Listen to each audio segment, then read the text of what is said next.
Hey guys, welcome back to We Need to Go Deeper, the podcast about analyzing poetry written by high school students. My name is Green, and with me is Rob from Alpaca Patrol.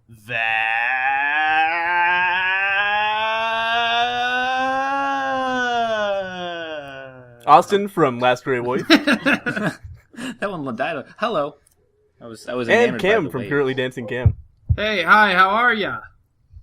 So it's kind of sad that Cam's intro was the most lively out of the three of us. Yeah, I don't know how that happened. Yeah, that's just... Why is All that right. sad? Because Cam hasn't slept in the last 40 hours. Yep. Yeah. Yeah, that's a problem. Yeah, it's pretty stressful. Yep.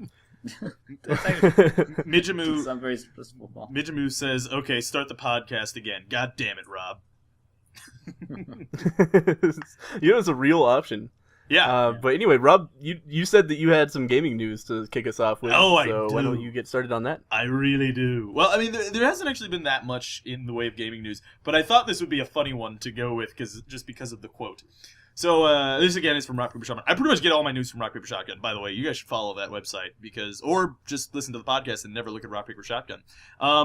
But basically, the Dead Space 3 producer has no idea why PC players are disappointed. He says, and I quote, "It's confusing to me that this question even comes up." He says, "It by no means is any less important to us. It gets a lot of attention. The PC is a very different platform. As developers, you want to deliver an experience that's as similar as possible on different platforms." That didn't even make... Wait, what? Yeah. He's confused. That was a good save there, Austin. He's confused that people are pissed off that they're screwing us over on the PC port. He's confused by that. How are they? Hey, brief me on how they're screwing you over. Brief me on that again. Well... they're just... Yeah, go for it. It's a straight console port to the PC, which basically means that they're developing a game for hardware that came out 8 years ago, and just being like, here you go. Yeah. It's the best we could do. Yeah. Yeah, which is... I mean, it's fine, but, it makes sense for PC players to be like, well, why are you not taking advantage of, any advantage that we have over consoles? Because when you just look at the different systems, you can't just say, okay, we're developing a game for consoles, and it's going to be fine for the PC as well, because they're just such different markets at this point. You have a lot of games that are competing on the level that PCs are capable of competing at. So when you don't put any extra work into your PC port, it's basically just saying, PC is an afterthought, doesn't really matter to us very much. That's not our focus. Right. And the other thing, too, is, I mean, it's not even just that they're not taking advantage of, abilities that the PC have. It's just that, literally, you're starving the PC of certain features. Like, for instance, Assassin's Creed 3 does not support windowed mode. 2013, Assassin's Creed 3 does not support windowed mode. It's that kind of shit that makes people mad. Every time I hear that, it's just, really? How could you... It's ridiculous. It's ridiculous. Yeah. And it's I mean, the anti-aliasing can go so much farther on the PC that makes the game look 100 times better. Firstly, FOV. I mean, on the PC, you're going to have much bigger resolutions than you're going to get on an Xbox. Basically you're saying, fuck 1080 by not changing anything for the port. Fuck good computers that people have. You're just getting a perfect port, which is just, it's just very frustrating. Yeah, is it confirmed that Dead Space 3 is not going to have higher than 720p? No, that's not. That's conjecture. But still, it's the kind of thing that has happened from before. What he said, that... Yeah. Yeah. Well, see Dark Souls. Right. Exactly. Yeah. So, I mean, I don't know if that means that really is going to be the case, that they're going to do the Dark Souls route. It says... the Dead Space port will have no further graphical enhancements above and beyond those seen on the PS3 or Xbox 360. So, I mean, that could entirely mean no 1080. Or beyond. I mean, because people can run above 1080 now. So, yeah. I don't know. Oh, 1081? No. Yeah. I mean... Yeah, 1081. Yeah, 10-1, yeah. Yep. That's how it works. No, what is it? It's 23... Yeah, it's the 1960 by something. Yeah, the one, the really high one. You could run higher than 1080. Yeah. But still, yeah. It's silliness. So I just thought that was funny. Yeah, it's interesting that people could be so detached from the PC market. They're like, I don't see why they want more stuff just because they have like machines that are several times more powerful and capable of completely different things.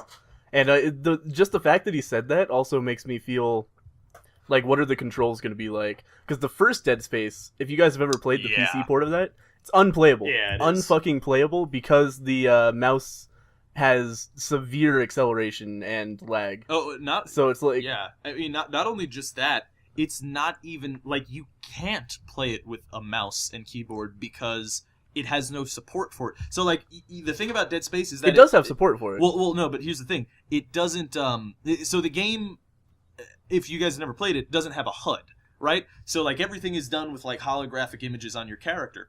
But in the game, they give you little clues as to what things do. So if you're like up to something that you could press A on to use, it'll show a little A symbol. Well, it still does that on the PC. Except it's a completely different button. Yeah, it's terrible. It's just like, oh, come on. Yeah. Just, really? You just did yeah, not I was care really, at all. really... Yeah. Yeah, I was super angry when I got Dead Space 1 in a Steam sale.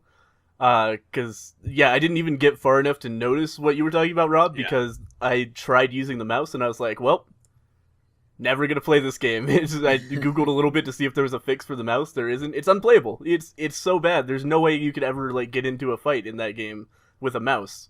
You'd have to just plug a controller in, and I really hate shooting with a controller. So yeah, it's a piece of garbage.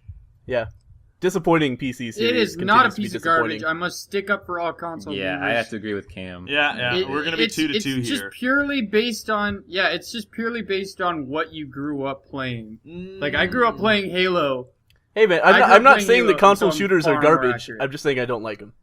Yeah, all right. Exactly. Well, I'm going to take the firmer stance, and I'm going to say console shooters are... Well, I'm not going to say console shooters are garbage, but I will say that mouse and keyboard is obviously the superior way to aim, I think. Yeah, it's clearly... Yeah. It's clearly more precise and accurate. Right, exactly. For me, it's not. Yeah, for me I'm worse. I can't get it. Even though I've been playing it now for about a year, when it comes to aiming, I just can't get it down. Well, it's not, I mean, I can be accurate sure. to a... Well, your skill with it isn't good, but if you just look at the skill ceiling on both, you've got to agree that PC, you can just aim a lot quicker and better. The degrees of movement are much higher than you have with a thumb. Like, because aiming with your wrist is what you do with an actual gun. You don't aim a gun with your thumb as well. So, Yeah, well, here's the thing. With a controller, you have a maximum speed at which you can move, and that's not true with a mouse. Yeah. With a mouse, the maximum speed that you can move is like, you can set your sensitivity high enough that 1 inch spins you 180 degrees. So there's no ceiling on like how quickly you can aim at something. It's all player skill. With console, there's this artificial ceiling of, if there's somebody behind you, you're only going to be able to turn around and shoot them this quickly. Yeah. Well, have you ever played any console shooter on sensitivity 10? It's and ridiculous. then it's unplayable because you have a minimum like degree of being able to aim. Because there's not nearly the precision you need at that point. I mean, I don't know. I did play Halo 2 for like about 4 months on sensitivity 10. I did pretty well. I eventually bumped it down to 9, but... Yeah. I think that's what Cam and did on too, isn't it? On Halo 3. Is that right? Yeah. Is that by any chance related to the fact that it is automatic aiming? Yeah. I mean... That's another good reasoning to explain why it's clearly the less a good precise indicator. Is because every single console shooter has auto aim. So yeah. Because it's unplayable without it, because the aiming system is not precise enough to really work. Yep. Yeah. I've never tried it without auto aim because I never noticed it, but I'd have to see. I mean, I haven't played a console shooter in a long time. I'm not asking you to say that you hate console shooters or that they're not playable or they're not fun, because I know all of these things are subjective. I'm just asking you to recognize that, the skill ceiling with a mouse is so much higher than the skill ceiling with a controller. Just clearly, obviously. I think we can all agree that it's kind of shitty that they don't really optimize it for the PC, but there is a split audience in that people like console gaming and using controllers, and some people like using mice. What game was it, Rob? You might know this, where they did a test where they were trying to do cross-platform. No, cross-platform first-person shooter. Yeah, I do know what you're talking about. I forget. I forget the game. Forget what game it was. It Yeah. might have been a Halo No, game. and what actually. happened was they tested it and realized that it was impossible. Yeah, because Because the even PC the most shooters were moderately just- skilled Yeah. even the most moderately skilled mouse users were destroying the best console players because of the difference in input. Yeah. Yeah. Like it was they did a substantial alpha test and they were just like there's no way we can balance this. It's Yeah. impossible. Yeah, it's unless you give like the console users extreme buffs. Yeah, it's not Yeah, possible. exactly. See, this is the. I mean, Rob had an argument about this a while ago about Call of Duty, about whether or not I would be able to play Call of Duty on a PC server with a controller. Yeah, it's not gonna Yeah, happen. you wouldn't. Gamepad. Yeah, you wouldn't be able to. And he Tests says have been that. done, and You you both can't. say that, but I disagree completely. Not because of the fact that the PC is more precise, but the way you play the game is different. What do you mean? Well, Call of Duty. When I played Call of Duty, it would never, for me, it was never about being as accurate as possible. It's just people who play Call of Duty can know, no matter how accurate you are. You can die in 2 milliseconds. Yeah, there's positioning. Positioning Exactly. is a huge part of the game. And However, that's all I focus aiming on is in also terms of huge. positioning. If Okay. I get into a one-on-one encounter with someone and we both pull up at the same time, I feel like I've already made a mistake in that situation. So Yeah, the way I fair play enough. the game is that I don't get into those situations. The It's difference, few or though, far. is that you cannot.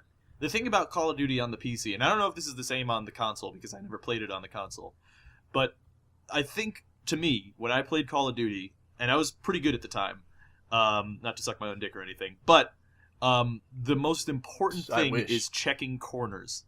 Yeah, I wish I could suck my own dick. I was thinking about doing that surgery to remove your ribs. But anyway, so checking corners is the most important factor to me. And you just simply can check corners, I mean, whole seconds faster than console shooters. I not to shit on Austin, but it sounds like what Austin is saying is that don't walk around, just camp. No, you approach the enemy team. Literally, it sounds goofy, but you flank them essentially. You have the flanking map is really awareness to important, know where the but enemy's at going. some point, somebody's going to come up beside you, especially in a console Right, shooter and with that's when fucking you usually random that's when I spawns. usually die, even when playing console.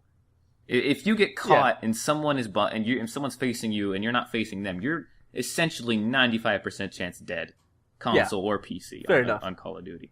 That's why I think that what you guys talking about don't has as much a factor just for that game specifically in terms of PC versus console. By the way, Yeah, that's fair enough, but still, from my experience when I played Call of Duty Modern Warfare 2, I still think you would get your ass kicked if you tried to play it with a controller on a PC server. yeah. Yeah, And it's most not like you definitely. can't do that There's either. no, I'm not Yeah. arguing that, and I don't think Austin is either. I mean, it's just a different. Isn't type he? of No, game. I definitely am is, arguing yeah. that. Yeah. I You don't are? think I would get my Well, ass then kicked. that's foolish. Yes, you would get your ass kicked. Yeah. I agree. I agree with them in that. Yeah. It's way less accurate. Yeah, like Because your positioning would give you an advantage, but the thing is they can use the positioning and they can aim better. Look, I'll be honest with you. You can get really, really good with the controller. I'll Cam is universally known as being terrible at video games, but he is actually really, really good at Halo. I used to sit and watch him play Halo in his house because it's the only thing that he would play. Well, it got to a point where Rob and all of his friends and my friends literally would not play with me because I was so good. Yeah, he would play like 1-on-4 and destroy us. Yeah. And the other players were actually pretty proficient console players. Like I was bad with it because I play on a PC all my life. But yeah, Cam is very good, and he can be very, very quick with the sticks. The thing is, here's the other thing: is conversely, right? When you put auto aim on a PC shooter, it is extremely frustrating to a PC user, which should show you something as well. For instance, Borderlands 1. I don't know if Borderlands 2 has this, but in Borderlands 1, they had auto aim. And it was terrible. I like he had to turn it off because it was just so frustrating not being able to aim where I wanted to aim. Yeah. So, yeah. Yeah. But Yeah, Yes, I but mean, yeah. I think at this point it's kind of a 3v1 on the accuracy level, but I feel like we can all agree that it should be optimized for the PC. And Yeah. There's no debate there. yeah, No, yeah, totally. I think we definitely all Yeah. agree with that. I mean, because it's not even just controller support; it's it's the whole thing with the PC thing. So anyway, we should probably move on to the next bit of news. To move on to some similar topic in terms of just so I don't seem like I'm trying to love on consoles too hard because this is against consoles. But they've been talking about the PS4. They're going to talk about it with the 20th of February. They're going to announce it. Yep. And I saw an article about it, and I really only was reading the comments because it was just like the funniest thing ever. But I think it was rumored or either already pretty much known that they're not going to have backwards compatibility with the PS3. Yeah. And it's like, no one will buy your console. Yeah. Yeah, I don't know why they would do that. Are they not using discs? Well, right. I mean, I think what they want to do is have them have to rebuy games in some sort of bullshit online market. Well, the same way. I think that part of the problem is that one of the main issues with the PS3 initially with its launch and why it did so poorly at launch was that it was way too expensive. And the reason that it was way too expensive is because of the Blu-ray player, which at the time and still even now is pretty much wholly unnecessary. Like, Blu-ray is obviously the next disc that everyone is using, but it doesn't really matter. And for gaming, it definitely doesn't matter. You know? You guys remember when PS3 and Xbox 360 came out and people thought that it was basically like, the Xbox 360 was embracing HD DVDs, right? And the PS3 was Blu-rays, and they were like, whichever format wins, that console's gonna win, like, hands down. The other one's gonna become irrelevant. Yeah. Fast forward, Blu-ray 1 and Microsoft 1. Don't know how that happened. Yeah. But yeah, I don't know if it was confirmed because I never actually read the article, but it seemed like from the comments they were saying that it was there was a chance that it would not have backwards compatibility, which is just, I mean, like, why? It's a poor decision. Straight There's- up. I mean, bad idea. The only reason you would want to do that was to, again, force people to rebuy games on an online. Well, market. the only other thing I could think is, like, maybe it doesn't have a disc drive in it because they're trying to make it download only. I could see. Oh yeah. that. Also, I think there was also a thing where I heard it's going to have a lot of you can't. I think we talked about this earlier, but you can't buy used games for it. Yeah. You can't buy used games. Yeah, you can't even take your game to your friend's house and play it on his. If the reason for that is because they're going Steam style and just like you just download shit from a store, I can kind of see where they're coming from. But at the same time, there's still there needs to be an intermediary step. Yeah, where you start mostly downloading the games, and you also have a disc drive.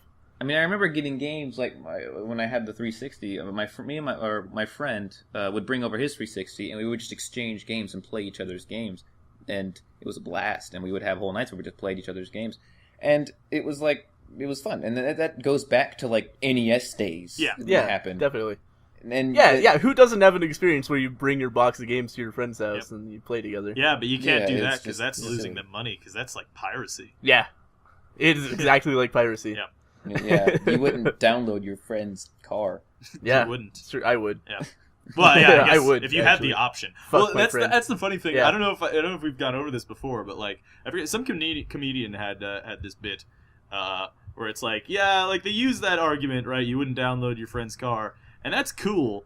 But it's not really analogous because when you steal a car, that person doesn't have a car anymore. With piracy, if I were to pirate your car, we both would have cars. And I think the guy with the car would have been like, yeah, sure, download my car, whatever. There's no way to lose. Yeah.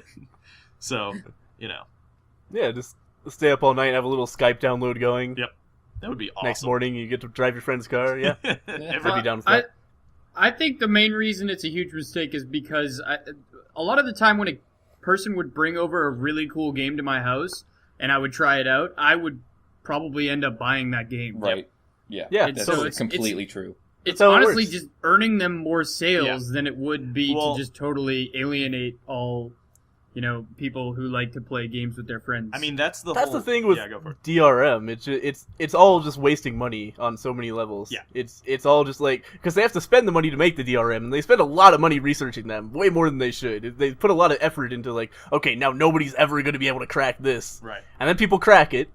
And then people are so angry at them because, like, oh, I can only play this game when I'm online, and it's gonna just fuck me in the ass with, like, pop-ups and shit, and I have to sign into my Uplay account and bullshit every time I want to play it. Well, fuck you, I'm just gonna download it. Yep.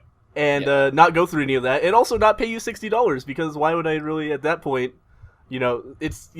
Well... It's creating barriers to entry for people who pay for the game, and that's stupid. That's incredibly stupid. It comes to a point where until the country, or I guess the world, has internet that isn't controlled by maniacs like Comcast and Time Warner, and we have stable internet that doesn't go out every 5 minutes, DRM, you can't have DRM. It's just, it's impossible. Well, you can have It's DRM, like- you can't have online DRM, which is, Always online DRM is awful. Here, actually, to keep this topical and moving to another news point.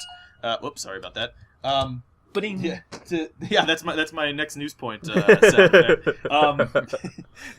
Breaking news from Rob's phone. To make that more topical, EA is releasing more and more information about the new SimCity, and it seems that every bit of new information we have about SimCity makes everyone really angry. So, firstly, what happened with SimCity, as you guys knew, because we mentioned in the last podcast, they had their beta for SimCity. You wonder how that went? Yeah. Well, you know that they have the always Their online... servers crashed, Yep. and the always online DRM kicked in, and as soon as people tried to log on, couldn't play it. Could not play it because their servers were down. And that means you couldn't play it single player either.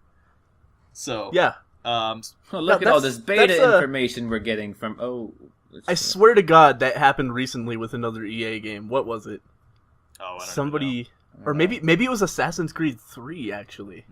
Happened with Diablo 3 as well. Yeah. Yeah, well, no, it was very specifically beta that's always online DRM'd, and then the servers crash and the beta users can't play. Well, that And happened remember with what it Diablo was. 3. I had the beta for Diablo 3, and that was... great. Oh, was it the beta? Yeah. Maybe that was Well, it. yeah, it was the It was the beta and Okay. the release. Yeah. Well, because the beta was Error 37, And the release, yeah. which everyone, now is a famous thing, Error 37. I think the release was Error 37. No. The beta, I remember, the beta was Error 37, and the release, they changed it, it's Error 307, so that wasn't a famous thing there you anymore. Which I thought was very funny. It was just like, we Well, got 307 in the now. middle. Okay, this is way Don't worry. better. There's a 0 in there. Hold Yeah, on. it's a totally different error, guys. Yeah. Something different went wrong. So that actually wasn't the news bit that I wanted to say. So not only is EA doing that with SimCity with the online DRM, but they're also coming out with the Digital Deluxe Edition, which you have to pay more for, of course. Yep. Do I get a couch? You actually get a bunch of shit that people who pay the regular price don't get. You get Big Ben and the Eiffel Tower. Yep. Yeah. Well, Shit you like get that. you get like the European city theme, which you wouldn't get at all if you bought the regular game. So it's like, I don't understand this. I just don't, I want to get into their frame of mind. They're like, all right, we want to make a game, but we want to make sure as little people as possible play it because we hate our users. So how do we do that best? It's just like... All right, always online. Cut out everybody with unreliable internet connections. Yeah. Done. Yeah, exactly. There goes 80% of the audience. Yeah, I mean, like it's the thing, because, you have an extremely niche audience as it is, because, one, you're running a sim game. Forget that SimCity is a very popular series, probably the most popular of all, well, maybe not, The Sims is probably the most popular simulation game, but probably the second most popular is SimCity or Roller Coaster Tycoon, right? Yeah. So, despite that you're the most popular sim game, you are still a sim game, which is a niche audience. And if you're going to continually fuck them over, they're just not going to come back. Why would they? Mm-hmm. It doesn't, it's the same problem that with, Diablo 4. If they ever went for, Diablo 3, the reason the service crashed is because so many people wanted to play Diablo 3 because Diablo 2 was so good. Do you think anybody is going to be a first adopter on Diablo 4? Probably not. And nowhere near the same kind of turnaround. I think people will. Diablo 3 is by no means not popular at this point, but yeah, it's going to be way less than Diablo 3 for sure. I won't be a first adopter. Well, Diablo 3 had 8 years of hype? Yeah. Yeah, exactly. Something like that. That said, there's still active users on Diablo 3. I mean, we can't say that nobody likes that game. No, that's true, Right. but after a month, 80% of their audience left Diablo 3. I can't even imagine what it is now. That's yeah. insane. Yeah, it's crazy. Yep. Yeah, and they left because there was nothing to do. There was no end game. The game wasn't finished. It honestly wasn't. There was no PvP. They just released PvP like 3 weeks ago. It was supposed to come out a month after release. When did Diablo 3 release? What was that? March of last year? Okay. That's... wow. Yeah, you guys really kept up on your promises, Blizzard. Sad days. I mean, Blizzard, I was reading how WoW was just going down and down, too. I don't know if it came back up with the new expansion, but It as well. During like 1 month or something, it lost like hundreds of thousands of subscribers. Yeah. It was just dying. Yeah, people are tired. I don't know of if it's still same old downhill. shit, I think. Yeah, when I was playing it, the problem, the thing that wanted to make me leave was like I didn't know who they were trying to market to. It seemed like they wanted to market more casuals, but then they came out and they wanted to do this. It's like, what are you trying to do here? It was just mind numbing. They would keep changing things that either didn't need to be changed or just I don't know if they were confused or what, but it just got old quick. I mean, I've never played that game, but it seems to me like they were kind of keeping it. It was never a casual game, from what I've heard. It never was, but they tried towards the end. They can't really, just totally abandon all the hardcore players. But they also need to make it more accessible, especially since they're losing hundreds of thousands of subscribers. Yeah. Right. So, because the from new what I've players heard, joining probably were at a great disadvantage. Just because they were just starting out, and there are people that have been playing since, the early beta. So, Yeah, I mean, fair the enough, people but that have it's been not- playing since the early beta probably have more items and more shit, because that's the kind of game where the more you play, the better you are, period. Yeah. Yeah. But does that really? It's not like a straight up PvP game or anything. No. It's mostly cooperative and also partly single player. Although we are seeing a strong trend in the MMO scene to focus pretty much entirely on the PvP aspect, because that seems to be what That gives is the true. longevity of MMOs, and that's why you see like games like what was that game that oh God, what is it called? It was the game where you could play as like one of 5 classes or something, and it just emulates MMO PvP essentially. That's exactly. what it is. Forge. Yeah, Forge, right? Yeah, Yeah. So there's a trend towards that. You even see it in Guild Wars 2, where the game is there's not really an end game. There's just PvP, which it seems to be the trend. And then let's I think keep everything in perspective, because World of Warcraft failing still means 6 million active users. So I mean, it's still the dominant MMO on the market, and it will remain so for a long time. I mean, shit, EverQuest 1 and 2 are still running their servers. So, that is crazy. Yeah, I'm sure Yeah. World of Warcraft is going to be around for a long time. I mean, it's still a game that will make revenue even at 1 million subscribers, active users. I mean, probably even less than that. So, Yeah. I mean, You know what looks Blizzard interesting? Still supposed to really come out with a new MMO here. Like, it's been hyped for goddamn forever. Wait, Blizzard? Yeah, they're supposed to be doing a new MMO. Since what I heard it 3 years ago, 4 years ago. I heard about there were kind of rumors of like Universe of StarCraft kind of thing. Well, it would no. It was like their next project, their next not Diablo, not World of Warcraft expansion thing, or not StarCraft 2, I guess. But Well, yeah, but it was Yeah, it was like supposed to be a new MMO. there were rumors of it being like an MMO based in the StarCraft universe. But yeah, I don't know. They're working mostly on Heart of the Swarm right now, the new StarCraft expansion, which should come out next month, which is pretty fucking exciting. At least I'm really excited for it.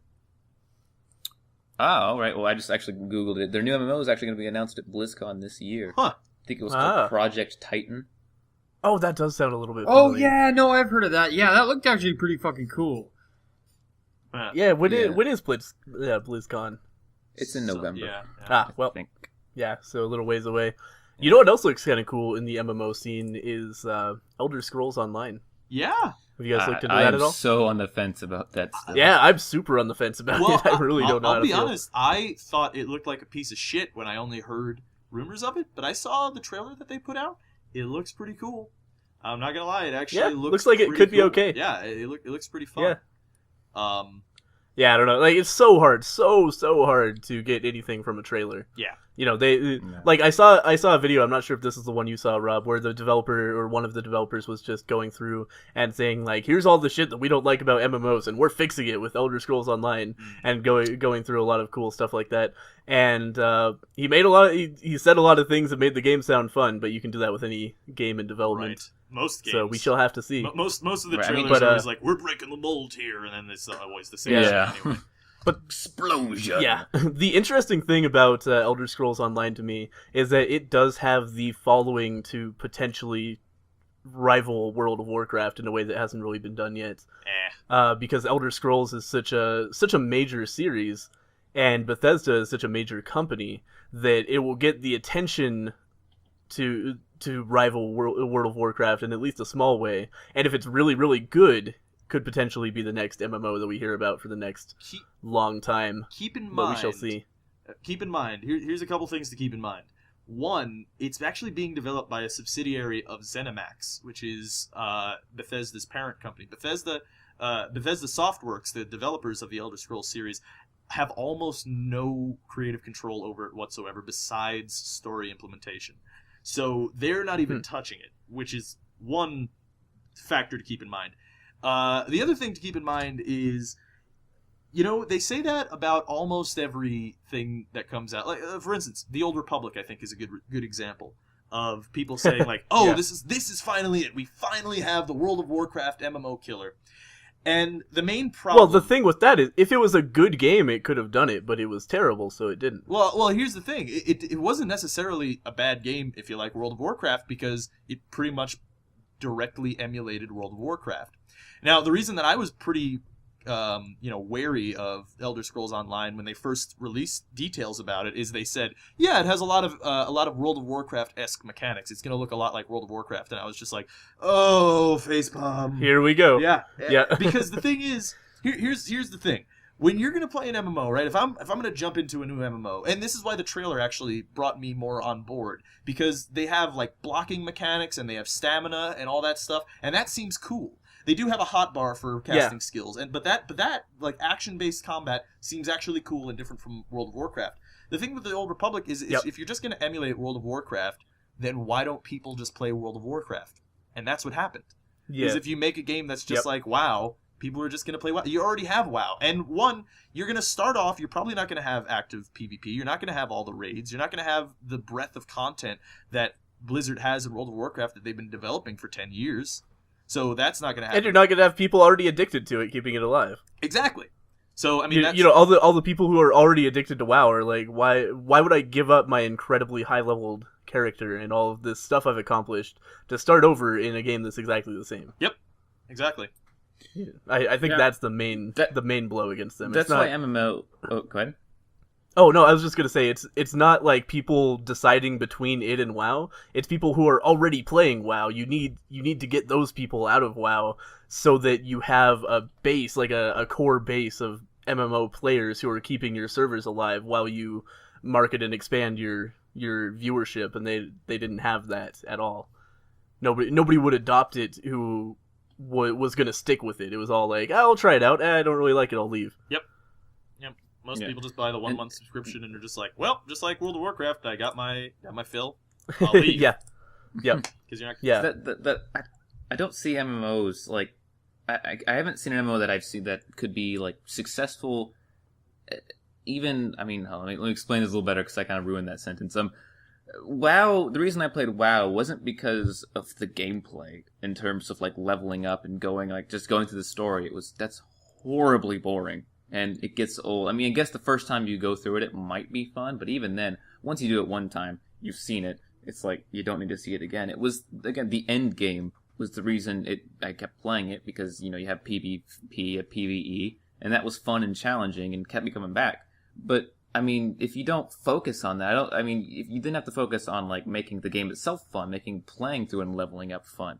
But not a single MMO to date has done that. I mean, I was following Guild Wars 2 a lot to see how they would go, and they had all these new things to make it different from WoW, and it is very different from WoW in terms of combat, but the first thing you do is you go click on a dude with an exclamation point and get a quest to go collect 5 I don't give a fucks. Yep. And it's like, I don't want to do that. Yeah. I don't want to level up that way. Can't you give me some kind of quest that is at least not so obvious a quest? Like, like WoW got away with it because WoW was brand new. Yep. But we're far past that. Yeah, I do not want to collect any more wolf tits. I am done collecting wolf tits. I want no more of them. Yeah, but that's game. The thing is, you need a whole mess of money if you're gonna make an MMO. MMOs by far are the most expensive projects in the gaming industry. By far. Like, they dwarf everything else. So because of that, you need a lot of money, so you go to big publishers. And when big publishers are taking a risk, like making an MMO, they generally tell the creative team to be as safe as possible. As safe as possible usually means most like WoW, which will lead to their inevitable failure. So it's kind of a vicious circle with MMOs, sadly. You know what we need is a Valve MMO. Yeah, because they don't do that shit. That would be interesting. Well, I bet they would do it really well. Yeah, something. Dota's not an MMO. Yeah, no, I know, but I'd rather Valve stick to competitive multiplayer and single player experiences. To be honest, I'd buy it. No, I'll just tell you that. Yeah, if they make it, I'll buy it. I'd be interested in Valve taking over any genre. I think they would do anything really cool. Yeah, and it would be interesting to see a good take on the MMO genre because we haven't really seen that in a long time. Yep. That said, I'm not necessarily pushing for it or anything, but I would be interested in the project if I heard about it. Well, to do another good topical segue. So Gabe Newell recently just gave a talk, and I saw that. Yeah, and it looks pretty. It's pretty cool. Where he actually goes over how. So when Valve made Steam, you know, they saw the PC gaming industry, and they were like, "This is stupid. We're going to change it." Now they're looking at themselves, seeing that they are the PC gaming industry now, and they're like, "This is stupid. We should change it." And and essentially, the problem that they have is that they have a curated store, which means that like they're in control. And you see, largely, they're trying to change that with Greenlight and stuff, and they're doing more of that. They want to say, Valve has almost no hands on the store anymore. They want to say, you know what, people, we're already going to get a bunch of heat anyway whenever we put like a Valve game at the top of the store because it seems, best son-y. So they're talking about how more publishers should get involved and they can make their own stores, and you can make your own store and get a percentage revenue, which they were saying with the Steam box. So. That's pretty interesting. Yeah, it does. It sounds interesting. I was really, really unhappy with their first attempt with Greenlight. Yeah. That I'm not sure if you guys have been following the exploits of Greenlight so much, but so far it's like if you look at the titles that have been greenlit and the titles that haven't been greenlit, it's very disappointing. Yeah. Sometimes for example, one of the first greenlit titles was Blockscape. And there's like a pre-alpha version of that you can download right now, and it is like somebody just went into a 3D modeling program, made Minecraft with textures, like better textures, and that's it. Yeah. That's the whole thing that they have to show. Well, and it's already greenlit. It's kind of the age-old argument though, right? With like even politics, right? Because people say like, oh well, it's shitty that we have a republic and we just have elected officials, just a small group of rich white guys overseeing everything. That's fucked up. Everyone should have a direct vote on everything. And it's like, yeah, that's cool, but it actually doesn't work as well as you would think because there's something called the tyranny of the majority. And that's the problem, is that sometimes a smaller group of people probably know better of what you want than everyone. Because obviously Blockscape got funded because it looked like Minecraft, and everyone's like, well, I like Minecraft, yay! Yeah, I want another Minecraft. Yeah, so, you know. Yeah. And yeah, it becomes, and meanwhile there's really neat, interesting ideas like Tower Climb, I think is struggling on Greenlight. It hasn't really gotten many votes at all, even though that's a really cool game, and I'm sure if Valve just looked at it, then they would probably be more on board with putting it on. I'm assuming, but, you know, fucking, what's an example of a game that Valve let on recently? Like fucking, what was that roller coaster game where you collect gems? Oh, I don't know. Roller Coaster Rampage. Was super shitty. And that got on, and there are these interesting games that don't necessarily get huge appeal, but if you have a person at Valve looking at submissions, then, you know, they can be judged on their merits instead of just not rising above the seething mass of zombies and Minecraft. Right. That's on Greenlight right now. It's really like choking the indie industry, and I hope they get rid of it soon because it's not going to help anything. Yep. Yeah. Yeah, I mean, I agree. You know, it's interesting to bring it back more to the YouTube side of things, it seems as though the really popular indie successes, for a large degree, this generalization does not fit across everything, but to a large degree, the games that get greenlit and the games that are very successful on Steam that are indie often are games that are very Let's Playable. Which isn't that surprising, really, because, Let's Playing has become such a huge thing on the internet, and YouTube specifically. Yeah, especially for indie games. Right, yeah. Gives you marketing a huge when amount you of have no marketing budget. Exactly, yeah, so a huge amount of the marketing for indie games is just Let's Players noticing and playing the games. Mm-hmm. Yeah. So, yeah, if a game's not necessarily fun to play, then it's probably not going to get attention, which is also kind of sad. Yeah, which is unfortunate. Which is why I think YouTubers have a responsibility, and you see a lot of YouTubers doing this now. In fact, I want to do it as well, although, I to a lesser degree would be able to affect sales, obviously, considering I'm not as big as bigger YouTubers. But showing like Greenlight picks for the week or something. Games that you think I wanted are cool. to do that. Yeah, I've wanted to do it for a while, but I still don't think I can effectively, alter the path of a game that's not doing that well yet. Here's my issue with Greenlight. I really feel like to get on Greenlight, you need to have a playable demo. Of your game, because otherwise there's no fucking point. You can't sell your game based on like a video and a text box. Well, I think because you can mislead the hell out of people. I think that's isn't that a requirement? I thought you have to have a playable demo and a video, and I think 3 screenshots. I thought that's what you needed to submit your thing to Greenlight. I really don't think you need a playable demo. I haven't checked in a long time. I know you didn't before, because when Greenlight first came out, I was like, cool, I'm going to check out games and put them on my channel. And then I looked around and I was like, these are all just fucking, like, I don't know anything about any of these games. I have to go and dig for information on them, because all this dude is saying is, hey, look, I made a Minecraft clone. So it's difficult to find interesting games and then get something to say on your channel if you can't play it yourself. Because what am I going to do? Just be like, I watched the video on this game and it seems pretty cool. Yeah, right. Yeah. So if you're right, Rob, then that's great. But I really don't think you have to have anything playable, because there are a lot of games that aren't playable yet. There are games that have been greenlit already that are over a year away from being fully developed. And do you mean do you mean finished games or just something playable? No. Oh, okay. I mean something playable enough to sell the game. I don't think Blockscape should really count, because it's not a game yet. It's just walking around in a 3D environment, and you can like just click a button to destroy a block. Yeah. And walk around, and that's it. There's no game there at all. There's nothing. There's no animations. There's no crafting. There's just walking around. And that shouldn't be enough to sell the game, but I guess it is. Yeah, actually, to take it to a similar point, I recently did a video on this Game Jam game, Surgeon Simulator 2013, only to find out subsequently, like I think a day later, it ended up, it's on Greenlight now, getting voted on.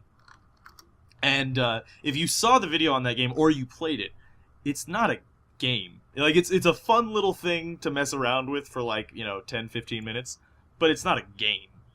And it's the kind of thing that if you get that on Steam and you sell it, it just wouldn't really rub me the right way for you to sell that game at any price point, really. I mean, if you sell it at $1, then okay, fine, I guess. But I mean, really, it's not a game. And I think a lot of the things is, and I think we've talked about this before as well. I think Greenlight is confusing to a lot of developers, and I think rightly so, because they didn't really explain it that well. Like, you see Towns releases unfinished. A lot of games go to Greenlight, right, and they say, oh, well, we have a game that we're developing. Let's put it on Greenlight so that it gets some sort of press or some sort of notoriety. Yeah, but they don't. Yeah, they're trying to teach it right.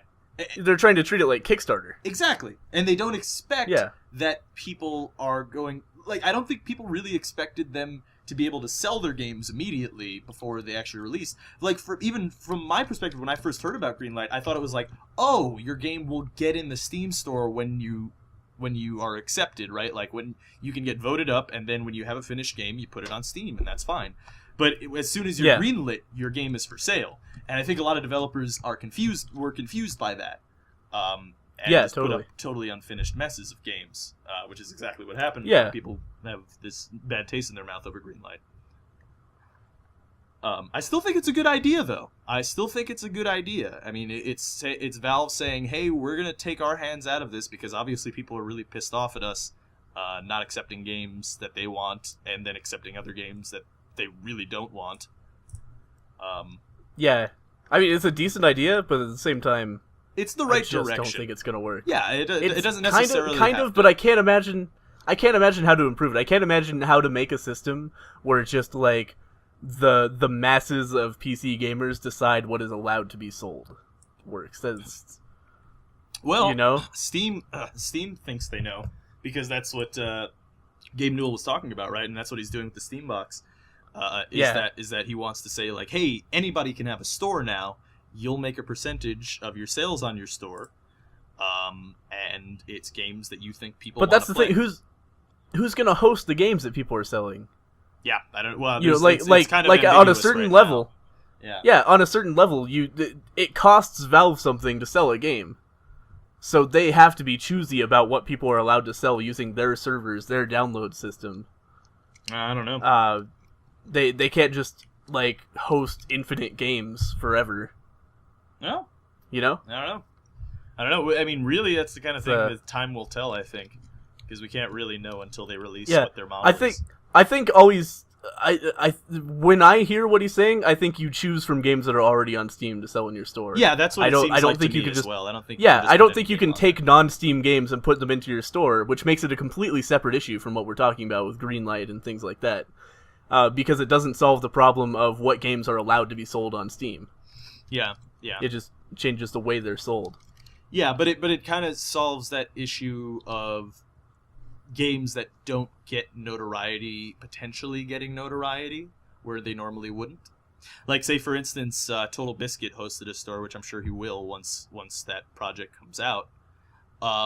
He can put his top picks, and maybe a game that isn't particularly well known gets well known because of that, and he doesn't have to make a Mhm. YouTube video on it or something like that. You know what I mean? So Yeah. that's a potential. Yeah, I mean it's. I think they see the problem and they understand it, and they're trying to fix it, but it's hard. No one's ever really done it before, so Yeah, you know. and I'm not even convinced that it should be done. You know, it's the same thing as like, you know, should we put every single American citizen in charge of like what wars we should and should not fight and things like that? You know, no, because most people don't really understand the issue at all. Right. There's no widespread understanding of these things at all. So you're basically just having a random choice. You know, it's when you put things like what games are good and which games are bad to a popular vote, you're going to get bad answers because the vast majority of people, you know, they have a game they like, you know, it's Plants vs. Zombies, it's Minecraft, it's something like that. They look for games similar than that, they vote them up, and they don't really think about it. They don't look at games that are different from what they've played before and think about, would that be cool or not? They don't even put in the effort. They're just going to click up on everything that's Minecraft related, and that's it. So it's never ever going to give you good answers. Yeah, it's tyranny of the majority. That's exactly the case. I don't feel like there's a way to rework the system in a way that would do any better than that, because the voting class is still the same group of people. I'm still optimistic. I still think there's a chance for something good to come out of it. I still think it's the right direction, because the way that it was before definitely wasn't the right direction, where it was only Steam curating. And they don't think it's the right direction either. So, you know, it's... Yeah. So there is a solution. They just haven't found it yet. Yeah, I mean, it's Steam and Valve are the kind of it's the kind of company that kind of moves forward a lot. Yeah. So it's not like they're gonna get stuck on this and then it'll be some terrible decision that just stays like that for a long time. If it's bad, it'll be bad, and they'll probably find something new or find some way to change it and put a different version of it out where it's not as bad or much better. Yep. Yeah, I agree with that. They'll figure something out. Yeah. But I'm not sure if that thing that they figure out is going to be different from them curating. Yeah. Well, to bring it to Yeah, another news topic, since we've been on this for a while, I forgot what I was gonna say. No, it's I don't know if you guys heard, but there was like one of Eve's biggest battles happened. Eve, by the way, the MMORPG set in space. Yeah. It's like the economy RPG essentially. Yeah. Well, it's like the yeah. real world RPG. Like this is what happens. The thing about Eve, in my opinion, anyway, and a lot of people obviously disagree with this because a lot of people play it. I find Eve to be a lot more interesting to read about than it is to play. Like, yeah, same here. I'm totally cool just reading about the cool shit that happens in Eve. Like I don't know if you guys aren't well versed in it. It's got like a really cool shit. Like, so you can form corporations, right, which are essentially like guilds, except they're not because they're really more essentially like corporations. So you can run mining operations and stuff, and you all work together, and then you can form a bunch of corporations into alliances, right? And those are like, trade agreements. And those pretty much make up their own like races or factions in the world, and they're totally player-driven factions. Essentially what happened in this battle is there's this faction of that's very powerful called the Goon Squad, who've been very powerful for a long time.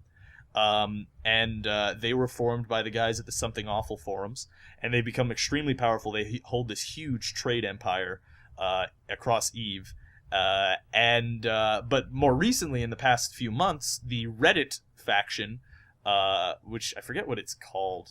It's called Test. It's called Test Corporation Don't Join or something like that. And so the Reddit faction has become extremely popular. And so essentially what happened is some guy misclicked out of the Goon Squad and jumped one of the most powerful, expensive ships, just to give you an idea of how powerful the ship is and how expensive it is and how important it is. And also why I say Eve is better to read about than play. It takes 3 months to grind the stuff to get that one ship. So and that's in-game time. That's like not even something that you can avert. Yeah. So yeah, it takes 3 months to build the ship of real time. So one guy misclicked, accidentally jumped that deep into enemy territory. Oh no! And then all of a sudden, it sound the alarms, and like a huge battle engulfed this sector in Eve, and a lot of ships died, which actually translates to a whole lot of real world money lost in ISK, which is the game's currency. So it's interesting stuff. I can just imagine being a part of that battle and having like a really important ship or something or whatever, and like that would be probably really intense when being in the heat of the moment. Yeah. It's insane, especially when you're running one of the. Oh god, I'm not signed into the chat, but I'll send you guys the link to see just the picture, and maybe you can link it in chat because it's insanity how many ships there were there and how crazy it looks.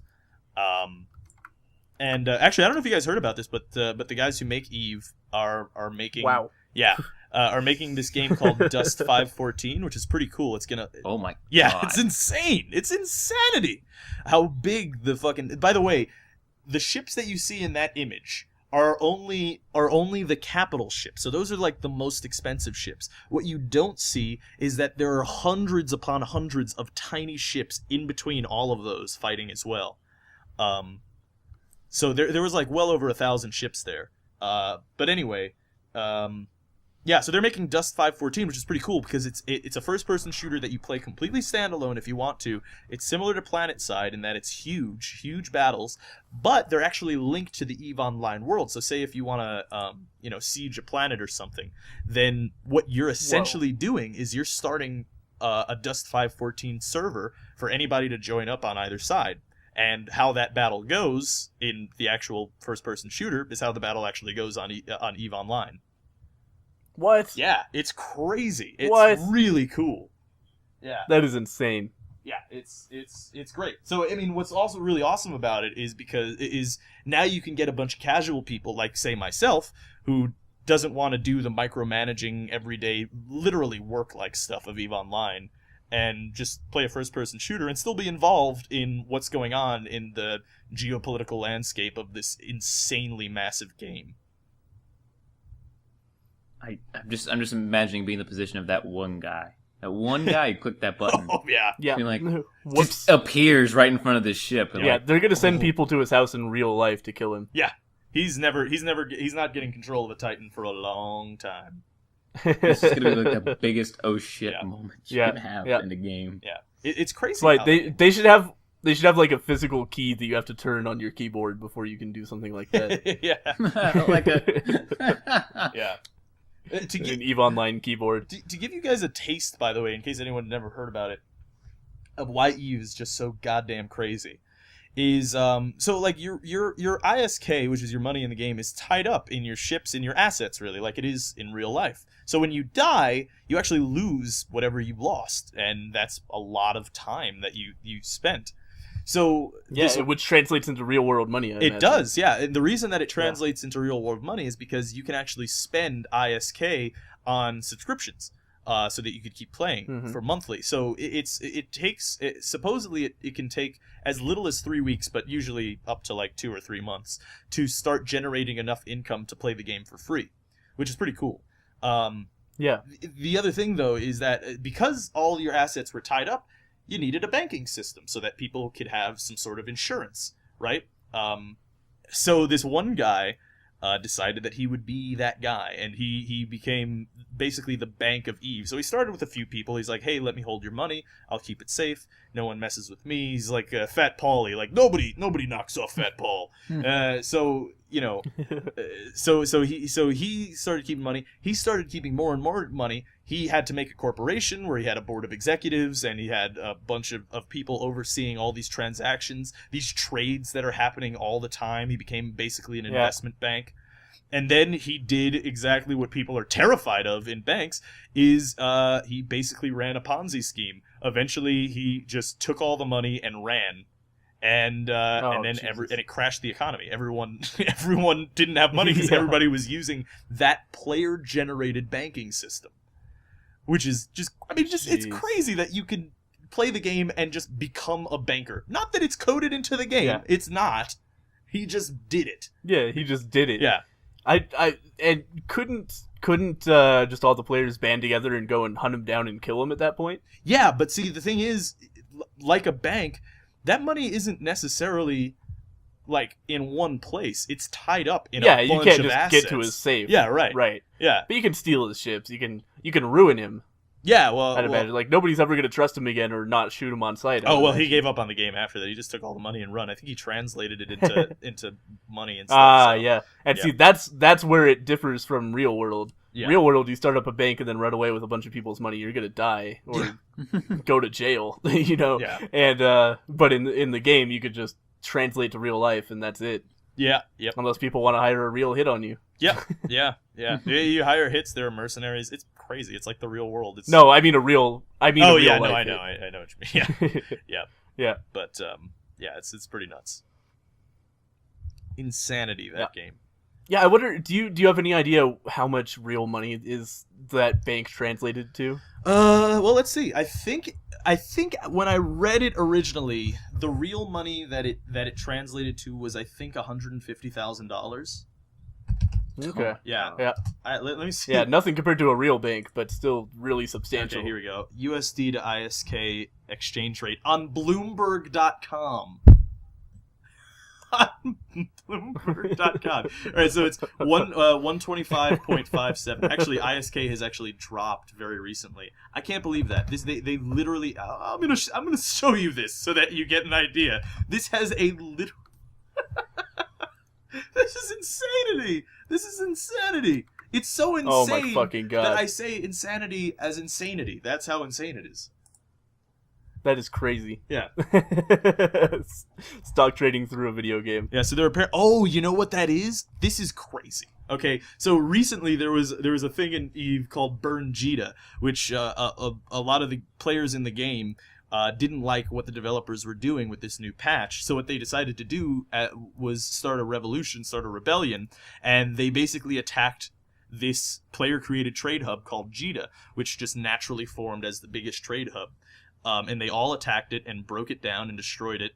And I guess that's where you see that huge drop in value for ISK is Jita went down and it basically crashed the economy. Wow. Well, I'm not playing this game. Yeah, it's just way too complicated. Yeah. Well, mean- from what I've heard, the game is mostly spreadsheet management. Yeah, it is. Unfortunately, like it's a very serious business game. Yeah, accountants love the game. Yeah. Yeah. I bet. Yeah. I have enough trouble getting $20 out of an ATM. Just fucking... Well, what's crazy too is like the best corporations, they actually hire like Goldman Sachs would. Like they get guys to run their board who are like real life accountants or stockbrokers, or even they even go like doctors, biologists, things that just would be good to have around essentially.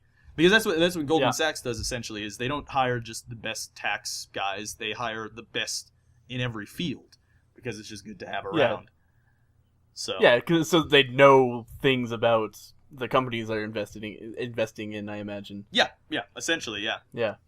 So it's crazy shit. It's insane. It's but again, it's so spreadsheet management-y that I would much rather read about it than play it. So much rather. Oh, here, somebody in the chat I think is missing the point a little bit. He says, "Hey guys, let's make our in-game money worth less than it actually was." And that's not really it. It's a real actual economy that really responds to market conditions, and that's why the money is worth less now. Right. It's not like it's not a developer decision. That's the whole point. The developers don't have a hand in the economy except through indirect like updates. The money is worth more or less based on player decisions, and that's what makes it so interesting. Mm-hmm. That's just like in real life, it's not like the U.S. government is saying, "Hey, let's decide to make our dollar worth less in comparison to Canada." That just happens because of things happening in the market. Yep.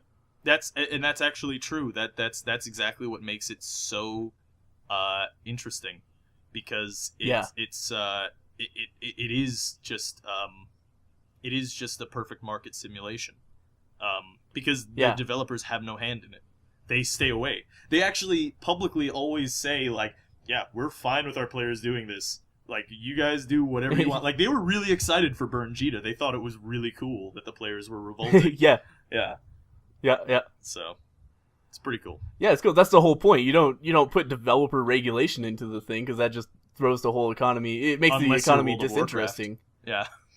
Well, I'm talking specifically about Eve. It would make it. Eve's interesting because of its economy. Warcraft is interesting because of other things, and the economy. Like as far as how Blizzard sees it, the economy is not what makes the game interesting. Even though it probably could if they were a little more hands off about it. Yep. So, that's cool. Another thing, Chivalry had a huge update recently, which is pretty cool. Yeah. I still haven't played that. I really should have haven't before played this. It's great. Didn't have time today. By the way, should we start taking, or should someone start taking questions who can? Is Cam still here? He might have fallen asleep. Yeah, Oh, hey Cam. Yeah. Apologies. Sorry, for, I was for Cam. asleep. I'm actually, I believe him. I was. My head was on the desk and I was fully asleep, and then I heard my name. So yeah, anyway, start giving questions and I will have them in the... Start making questions and Cam will have them. Start making the questions. And I will have He will lie with them in the biblical sense. Yep. Yeah. I will birth their children. I'll collect all the questions starting now. Shoot them at me, and I will shoot at you in real life. Well, Yep. I don't think people are There you going to go. ask any questions now, to be honest with you. Yeah. Definitely not a good... Yeah. Do try to keep them serious questions, guys. Like yeah. Well, Here's an important one. How many chicken's butts does Rob eat every day? Yeah, exactly. I think that's the glory of some of the questions are a bit silly, but make sure that we can answer the questions, I guess I have to say. Because if it's like, what do your buttsing butts do? Can't answer that one. Yeah. See, Chivalry had an update. Did anybody play that? I did. I didn't yet. Yeah. Nice. How is it? It's cool. So basically what they added is 13 new maps. They added 2 new modes, and they added 4 new weapons. Actually, no, 5 new weapons. So you have the sling for archers. You have the quarterstaff for I think it's the God. Vanguard, I would imagine. No, the Vanguard have the hammer staff, which is different. It's like a hammer polearm, so it has a spear at the end and a hammer as well. The quarterstaff is for the other guys, the guys with the shields that run around real fast. Men at Arms. Yeah, man at arms. That's it. And for the knights, they got the flail, which is badass. Like a Yeah. That's the one that excites me. I really want to try that. It's yeah. cool. It's real cool. I'll be honest. It's a good time. And the new game modes that they added were capture the flag, which I think is definitely fitting, and also one-on-one arena mode, which is also pretty cool. I heard about that. That sounds cool. Yeah. I've always kind of wanted that. Yeah, so all that seems pretty cool. Like I played a little bit of it. It works fine. There's a lot of bug fixes that they added. Slings are weird. They make it but possible to join friends. I don't. No, it seemed like honestly the server browsing to me seemed worse, but that was just because my internet's a piece of shit. So honestly, that's up to you guys to try. Yeah. Oh, recently I was actually trying to join a game, and what allowed me to join my friend's game was actually closing the process, because how Steam's been fucking up processes lately and leaving them open. Yeah, so I still had my Far Cry 3 process open or something. I closed that, and then I was allowed to join the game. So that could be the issue we're seeing. I want to check that more. Well, that's a possibility. But I think that might be the whole thing. Yeah, that sounds interesting. Yep. So that's cool. Yeah, that is cool. And one more game. I know we're kind of running out of the time where we talk about video games, but one game that I've been meaning to mention is Antichamber. Have any of you guys checked that out yet? I watched a video and my mind melted out of my nose, but that's about it. I haven't had a chance to play it yet. It's a really neat, for anybody who hasn't heard of it. It's a first-person puzzle/exploration game where physics and geometry do not apply. It's basically like, it's not like, everything's like twisting around you and all fucked up and weird. Everything looks structurally sound, but it's non-Euclidean. So you can walk down a hallway and then end up behind where you were, or you can walk around in a circle several times before you get out of a hallway, and it just, like space warps and knots around itself in strange ways that are difficult to notice unless you're looking for it, and it is fucking neat as hell. It is really cool. The one that kind of got me was this guy. I was watching a video. The guy went down a set of stairs. He went forward a little bit, turned around, and then the stairs, which should have gone back up, went down again. Yeah, exactly. Stuff like that. So you're basically just walking around in a Mobius strip over and over again. Yeah. that's exactly. Funny. And you have to find unique ways to like break the geometry and get out into a new area. And it does a lot of cool stuff. It reminds me thematically a lot of Braid. You know how Braid had like those little like life lesson stories between chapters? Have you guys ever played that game? I'm sorry, I actually wasn't listening to what you were saying. Have you played Braid? Yeah. Yeah, you know how Braid has the little like chapter things between like the life lesson stories between acts? Yeah, right. Yeah, it has similar things to that, where like just little like pictures are on the walls and you read them and they'll give you like a little like almost fortune cookie thing, like, but it applies to the puzzle at hand. That's cool. Like, sometimes a small step forward is all that's necessary or something like that. And it's cool. It has like lots of like nature sounds too. Like you'll be walking through a corridor and all of a sudden you'll hear rain or crickets or something. And it's just, it's just really atmospherically interesting game. It's cool. Yeah. I like it a lot. I think you should all play it. It's on sale for $15 for I believe the whole opening week, and then it's going to be $20, which is steep for an indie game, but there's a lot of work put into this game, and it is super interesting, and you will not have an experience like this with any other game. Yeah, I remember. It's a trip. I remember hearing about it like a year or more ago, and seeing that it looked really cool. I think it was actually at the last IGF, is maybe where I heard of it. And it's visually very appealing. It's really cool. It's a textureless environment. Cool. Just colors and lines, basically. Yeah, very vibrant colors. It looked very cool. Yeah. It feels very like stark and it's interesting to me. It's exactly the kind of game I like, because I think it's taking video games in the right direction where video games have been going in the wrong direction for a long time. Because, they're like, video games are trying to come into themselves as a medium, like ever since they've been created. Essentially, they're like, what can video games do that makes them interesting compared to like books and movies and television and stuff like that, radio. You know, what is unique about video games? And lately, what developers have been trying to do is like, well, we can make our games just like movies now because we have graphics. Yep. So they've been making video games that are movies with shooting in between. Yep. Essentially, and that's not interesting at all. And ultimately, I think that's an empty pursuit. You know, it doesn't make interesting video games. And Antichamber is, to me, seems like the exact opposite thing, where they're like, what can video games do that no other medium can? Well, we can make you walk in a hallway that's not geometrically sound. That's pretty cool. Right. You know, we can give you these experiences that even a movie couldn't really convey. It's not the same to like watch a movie where they're displaying like people walking through non-Euclidean geometry. It's cool to be able to experience that yourself and be able to puzzle through it yourself. Yeah, you know. And I was gonna say that Alan Moore, the famed comic book writer, talks about that same kind of thing with the comic book medium. And this is why he historically he doesn't want any of his comics to be made into a movie. Like specifically The Watchmen, he said that he didn't want that ever to be a movie because it's a famous comic book, obviously. And the thing that he said is the reason I don't want Watchmen to be made into a movie is because I did things in that medium that does not translate to film. You can't translate some of the things that he did in that he explored in that comic in any other medium. And that's why he really struggled really hard to do that, and that's why he's kind of frustrated when they made it into a film. And that's definitely is cool to see video games trying that as well, is trying to explore what are things that only that medium can do, because that's really when the games as an artistic medium will come into their own, as a respectable place, at least. Yeah. You know. Yeah, exactly. And we're getting there.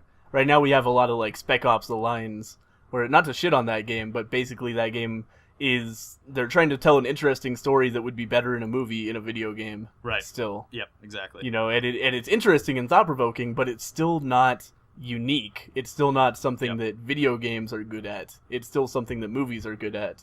And we're really stuck in that right now. We're like, we want video games to be movies. Developers are really into that idea.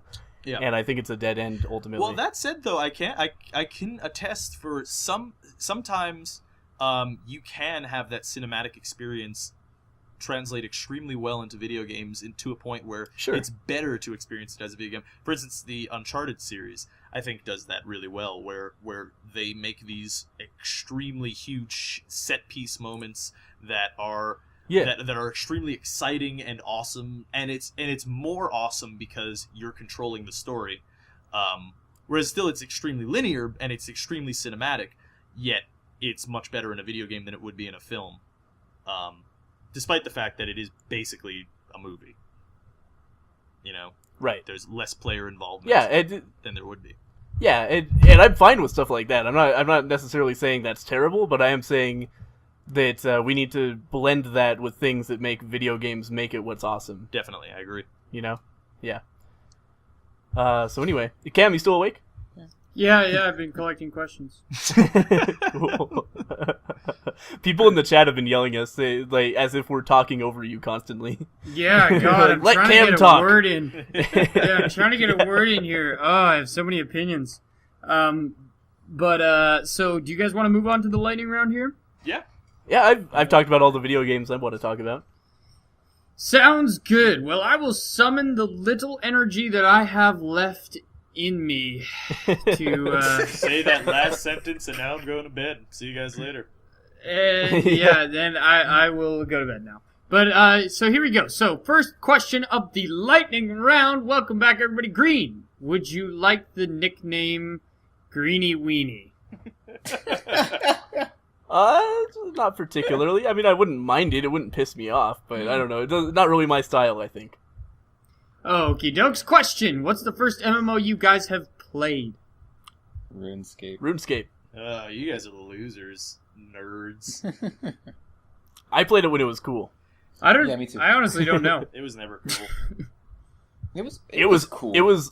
It did a lot of really unique things in like the early 2000s.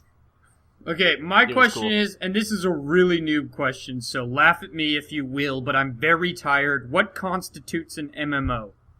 That's massively multiplayer online game. Massive multiplayer. So on. would it's any game that is online and has a massive audience No, that is an Not MMO? not necessarily It has massive to audience. be- Has to be massive multiplayer. It has to. it has to be a bunch of people on the same server. Yeah, exactly. Oh, hundreds. Yeah, okay. like you know how PlanetSide has tons and tons of people all playing together. Yeah, I see. That's I what see. makes it a massively I think, multiplayer though, online within game. the frame of the question, I'm pretty sure.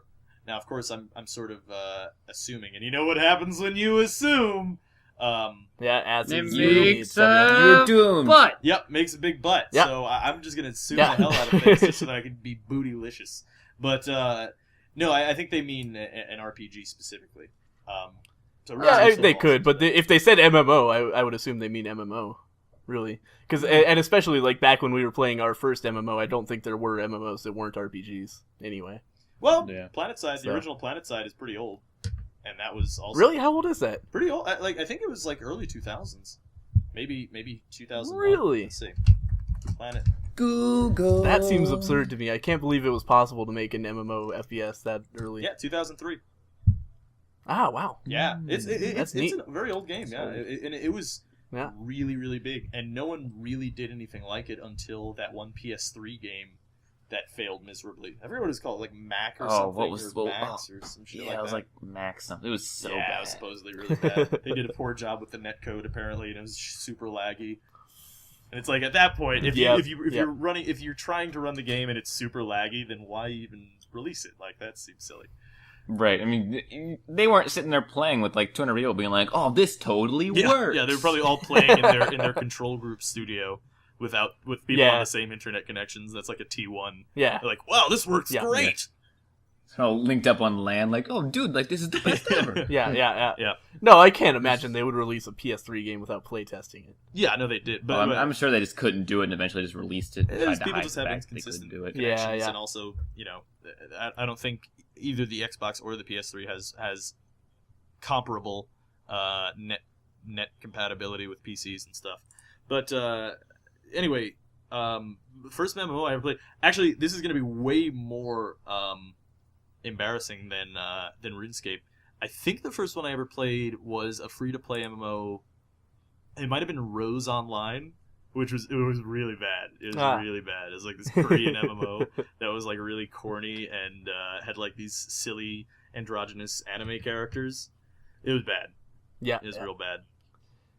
Wasn't there one similar to like Adventure Quest or something? Oh, that wasn't even Or like an the Maple Story. MMO. Fuck that. You know what? Fuck Adventure wasn't. Quest, because that always seemed super cool, and then you played it, and then it sucked. And It was awful. really bad, and it lied, and it still lies. You know, it's still running. It still lies to this day. It still lies to this day. It's like the biggest MMO on the internet, and it's like you're not even an MMO. You never see another person. I was the entire time I was playing that game. I was waiting for the multiplayer part to come. And It's it never entirely did. single player. It's just people play it online. Like that's Wow, that is really silly. Yeah. Oh, Toontown. That's another one that Toontown. I watched someone play that one. Maple actually. Story was pretty big too. I played a little bit of that and like Yeah. too much. Yeah, I never I got don't- into Maple Story. I don't think I ever played an actual MMO. Well, you've played PlanetSide. Well, yeah, I played that, so maybe that would be my first one, like, actually playing, but I've only played, like, a couple games of that. Like, I've Yeah. a demo, like, I played, like, I think I played my friend's World of Warcraft account for, like, 10 minutes and got bored. And then I also played RuneScape for, like, 10 minutes and also got bored.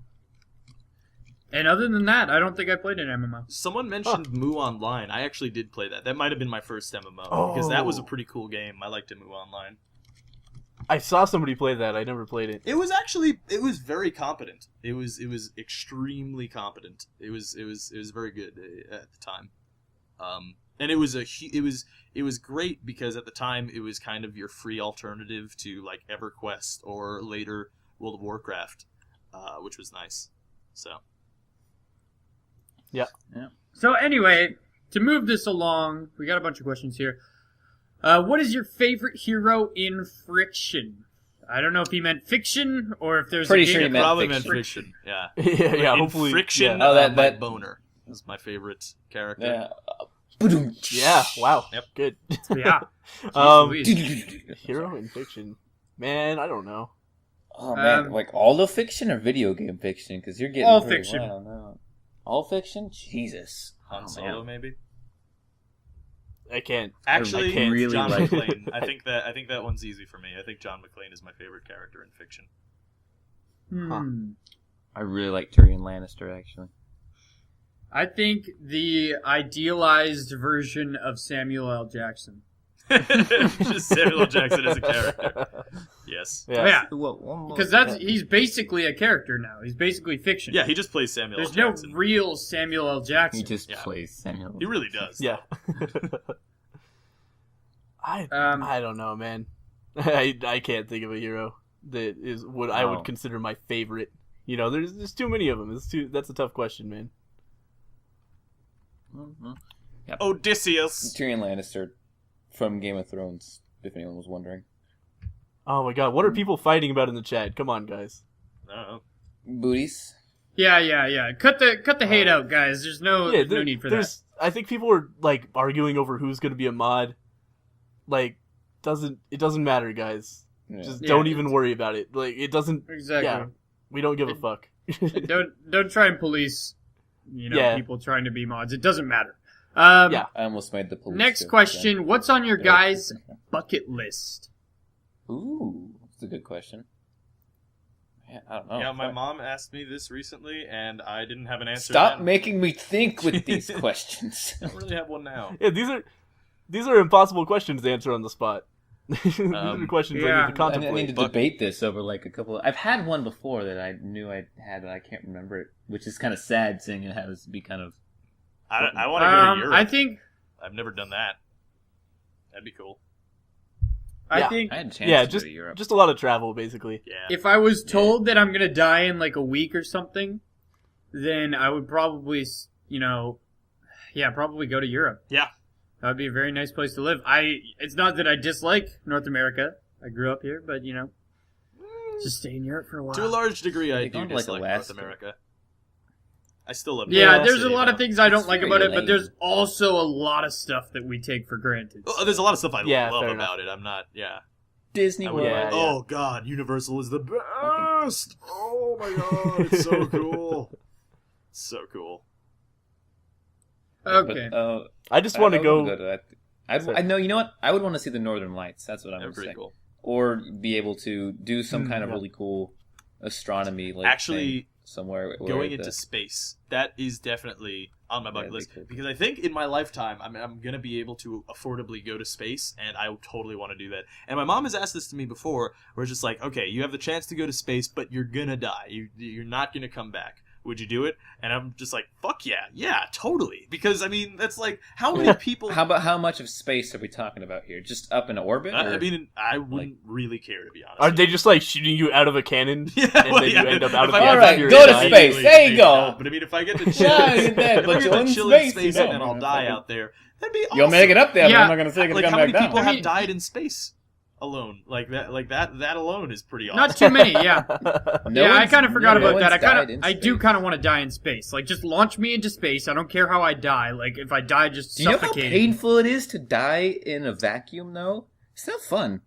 Yeah, No, but I I'm don't know, sure. pretty shitty. I'm sure after a couple minutes, you'd be dead. A minute. Yeah, at it would most. be a lot of. It would be a very painful minute, though. Yeah, Yeah, but it'd be it'd be so bad times. worth it. It would be I- so worth it. Yeah. I don't know, man. Like, I depending know, on I how don't- far in the future this is, why not just wait until you can go into space without dying? Well, I mean, we're talking Yeah, bucket list yeah, here. But Yeah, that one sounds good too. I mean, true, if I guess. have the opportunity. I don't know. Writing. go Yeah. into space. Anyway, but it's our bucket list, so that's really not. Yeah. Anyway, Yeah, fair anyway. enough. Next question: did you guys know that ISK is Iceland's currency? Yeah, we realize that. Okay. Next question to Cam: what classes do you take? Some really dumb ones and some pretty good ones. I go to film school right now. I'm taking like some script writing classes, which are fun because I'm in screenwriting, and then I'm also taking some unnecessary like gen ed quote unquote like film style classes. Like for example, one that I'm taking is improv, and I had to go to that today. Severely sleep deprived. And it is just it's painful beyond words. Anyway, to everyone, do you think that IGN is overrated and bad? Is it even overrated anymore? It's not Yeah, even who over. Everyone rates it knows highly? it's bad Yeah. at this point. I don't think anyone respects it as a 10 as out a of medium 10, at all. best game ever. Yeah. Fucking Yeah. Mass Effect 3 and 12 out of 10, game of the decade. How many Yeah. dinners did this developer take me to? If it's over 10, I will give a point for every delicious dinner that the developer brought me to. Yeah. Yeah, I mean, here's like people are still paying for reviews on IGN, so somebody must Yeah. rate it highly, and that is terrible. Yeah, it's Like it's really scary that people look at IGN and use that to decide. I mean, What I video can games are pull. good. I have so many Xbox games right now. I bet you on the back of every There's one an IGN there is review. at least 9 out of 10 IGN. Yeah. At You know least what's 9 out really of 10. sad Yeah. though is IGN didn't always used to be that way. Like it really didn't. It used to actually be a pretty good gaming website, and then it stopped being that way. Like for instance, you know the only 10 out of 10 that any game had ever gotten an IGN before GTA 4 was Ocarina of Time. That was the only one. Yeah, But now I'm sure it's like a bajillion. yeah. Well, every game gets between 8 and 10. Yeah. Have you seen? There was this funny joke I heard about game ratings, in that you basically rate it between like 9 and 10. If it's below 9, it's the worst game ever. But like 9.1, it's all right. 9.2, all right, you're getting somewhere. And it's like rated it like that. It was just Yeah. funny. It was like a graphic. Well, you know, I will say, Okay. in fairness to game rating websites, though, like when you're rating AAA games, you generally aren't like for the most part you aren't going to be rating below a 6, because at the very least most AAA games are competent enough to be played, and at that point, like it usually isn't like you could say a game isn't fun, but if it's still playable and seems like it could have a niche audience, it could still get a 6 or a 5, you know. So I will say, Yeah, in well- fairness to them, they do have some unfair comparisons. Playable but not fun should not be a 6. That should be like a 2. That's the problem with the rating system. We're saying that everything. we need to change it Yeah. to like a 1 through 5. Yeah, we're saying that out everything the- 5 and below is awful and unplayable. That's a big chunk of your That's scale. half That- of your scale that not is- being used. Yeah, that essentially. is dedicated to completely unplayable garbage. That's not how it should be. Unplayable garbage should be 1 and then go from there. Yeah. Yeah. Yeah, and but now it's impossible for a site to do that because they'll get hated on Oh, because people are used to 6 being garbage. the other problem is here's the other problem. Is the better way to make a review is to list what's right and what's wrong with the game and write a review. Problem is people are going to go to IGN and go to websites like that because they can quickly just look at a rating to buy, because a lot of people don't want to read a whole review, and that's fair too. Like, Right. that's understandable. So that's yeah, the well, problem. then they can enjoy their shitty Yeah, I mean game. that's fine, but Yeah. you know that's why IGN's still around. I'm just pointing it out. You know. Yeah, well, the reason IGN is still around is because they're now very popular, and they can't get unpopular because they're the default if you don't know what you're looking for. Because Right. you Google like game reviews and IGN comes up, and that's going to stay that way until there's a widespread understanding that IGN is terrible, and grandmas stop just happening upon it because they're like trying to decide what game to get their kid for Christmas or something like that. I you know? highly doubt grandmas have ever looked at IGN.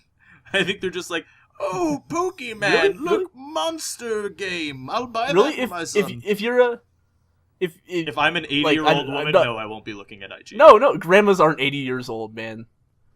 If you're like 60, My grandmother's like 70. Yeah, my If your grandma, my grandchild- grandma, I think, is 80 right now. right, and we're 20. I guess that's a good point.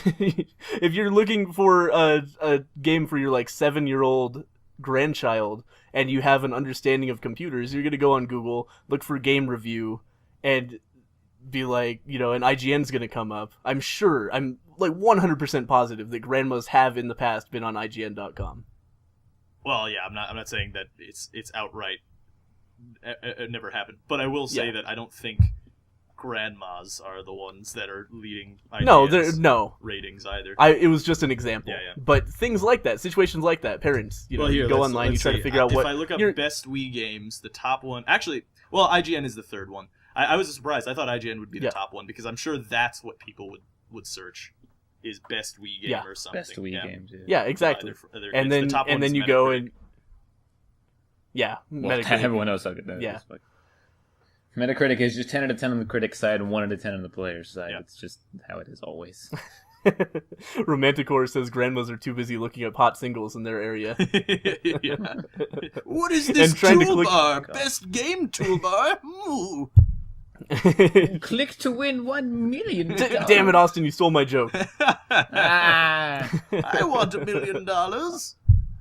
Yeah. I'm the 3,000th visitor. Ooh, if I can get this, I can pay off my mortgage. Is that a penis? All right, I better lock the door.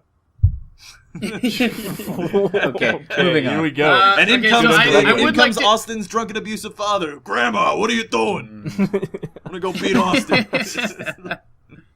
Wait. Don't X out of that yet. Look, Ma. You show me yours, and I'll show you mine. It's a fun game. we go. Okay, moving on. I would like to point out that there were a lot of repeat questions from older streams, so I'm not going to ask those. Sorry if your question doesn't get asked. Next question: out of all of you guys, who is the tallest? Austin, Me. yeah. Yeah, Austin. I'm like 6'4". Yeah, Austin's very and tall. I think Rob's the shortest. I might be. Well, you're the same size as me, so I don't know what the fuck you're talking about. No, I'm not. I'm taller than you. You might be I'm like not tall. 5'9". You're like taller than you're me. like I'm like- 5'9". Oh, you're 5'9". I'm slightly over 5'9". Oh, I'm actually. No, I'm 5. I'm 6'1". 10 and a half. You're not 6'1". This is bullshit. Yes, I am. That I is measured such myself a lie. recently. Yeah, okay, there's why you were. I have a tape measure. measured myself. I have Zen a in the tape chat- measure. Zen in the chat says that he's 6 foot. Yeah, you can't measure yourself, Cameron. You're gonna fuck it up doing that. All right. Somebody else has to measure you. Probably like measured his waist. Hell, fucking. Yeah, see, Zen's 6 feet Yeah. tall, but you're not actually thinking of it is in Zen feet. In Zen feet, it's times 7, like dog years. So. Yeah. Well, no, Okay. divided by 7. So it's Are you actually a guys midget. planning? Wait. Are you guys No, planning I'm to play confused now. Team Fortress 2 with your fans? You know, if we ever did like a giant fan game, it probably would be Team Fortress 2 because that's the easiest to do and everyone has that game that's free. I've never played Team Fortress 2, so probably I not for played me. very little of it. It's fun. Yeah, Yeah. yeah, that's true. I've played very little of it as well. I mean, it's the easiest thing to just hop in and have a giant game with fans. I mean, if we were to ever do something like that. Yeah, well, Because there's just no other game like it that allows easy access. Mhm. I don't know. Do any of you actually play the Northern Lion drinking game? I don't know what that is. Is it a no, specific game? it's It's what he says in every video. yeah, exactly. He just basically says like the drinking game for this episode is every time I say X, every time I compare this game to Minecraft, take a drink or something like that. No, I don't. You'd be hammered. That's the joke. Is that? Yeah, if exactly. You die every single time. Yeah, you'd be dead. You can play the We Need to Go Deeper drinking game. In fact, when anyone ever explains a joke, you take a drink. That actually not. You wouldn't get that drunk. So the joke is we actually explain jokes a lot. Yeah. Except I don't think what you said was This a is joke. meta. Okay. How long are your Isaac playthroughs going to go on for? Not complaining, just wondering. When you say, Probably- Well, if you I put it think like you're that, I complaining, mean, but when you say not complaining, Yeah. it makes it seem It makes like me you're think. now we're yeah. suspicious. Yeah. I can't I can't really stop Isaac at this point.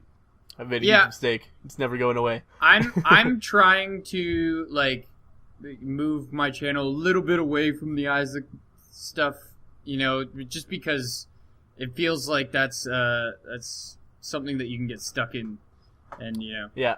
Oh yeah, so I tried moving away from it, and it was pretty much impossible. Yeah, can't do it. Yeah, I they still do get enjoy the playing buzzers. Isaac. Yeah, it's tough because I need another like long form game to play as well. I'm having Yeah. trouble finding another game that I want to let's play. So Isaac is really convenient. I can record it quickly, render it quickly, upload it quickly, and it's fun. And I know people will like it. So it's a good lazy let's play for me as well. It's a tough thing to get away from for a number of reasons. It's like the easiest thing for me to do, and the most people like it. Yeah, I mean, So it's how could I stop? Also, like for me, like I don't know about you guys, but as anyone who watches my videos know, I kind of use Isaac as like a vlog. So, like I just kind of I like to I just talk about things that have been happening in my life and things that I find interesting. So, I don't know. I just scream more of a loudly radio and show. complain about how this pill was tears down. Okay. That's my So, what do you guys think of David Jaff's rant about the CNN anchor's complete lack of research bias / bias in her report on video game violence? David I'm Jaffe. not aware. I didn't When see did it. he? Yeah, was that recent? Because I know he's publicly spoken about that many times. Don't know who any of David those Jaffe. people are. He's the guy. He made Twisted Metal series, and then also subsequently made God of War. Yeah. Yeah. There you He's go. he's a I mean- really cool guy. He runs a blog and runs a vlog actually where he just talks about his life every day as well. He's extremely funny and he's a really cool guy. But I don't know. He's talked publicly about that before and he's gotten into trouble before as well. So I don't know. Okay. Yeah, but he's a cool guy. So what was the worst game you have ever played? Wow. Oh. Man. Assassin's Creed 3. No, I'm kidding. But I have a lot of problems with Assassin's Creed 3, which is sad because I love Assassin's Creed 3. Or Assassin's Creed, to be more specific. I haven't honestly had a game where I played it or owned a game that I played and just didn't like at all and didn't want to play. I mean, I guess the worst experience I ever had with the game would probably Mass Effect 3, just because the ending is that bad. But yeah, that's the best I can come up with. Let's see. It's tough for me to say like of all time. I've played a lot of bad games in my day, but a semi-recent example is Garshasp Temple of the Dragon. I did a first look at that last year. Oh my god, that game is That awful. just sounds like a blast. It is super bad. It has hilarious voice acting. The best part is that the voice acting is so bad that it's good. It looked. That's the selling point of the game. The game looked really bad, and they wouldn't give me a review copy. So I was just like, whatever. Fine. Yeah, they gave me one. Yeah. They gave me one, and I was just like, it was actually my first ever review copy. And I was like, cool, I'm really excited about this. And I started playing it, and I was like, oh god. Oh no, it wasn't. It was my second ever review copy, excuse me. But yeah, it was awful. It was so fucking bad. Yeah. I would have to say Meat and Fuck Road Trip. That's pretty bad. Pretty bad. Yeah. Zen in the chat just said, that's the why you use text-to-speech instead of voice acting, Green. Way better. Yeah. Okay. So I lost my place here. Okay, so out of all the gaming news, what are you most excited for? Starbound. Well, that's not surprising. That's easy to answer. I'm really excited to see what Mutagenics is all about. It's been a while since we've seen new Edmund McMillan stuff. I think that's going to be cool. I want to see Steam break into consoles and completely change the way people view video games. That's what I want to see.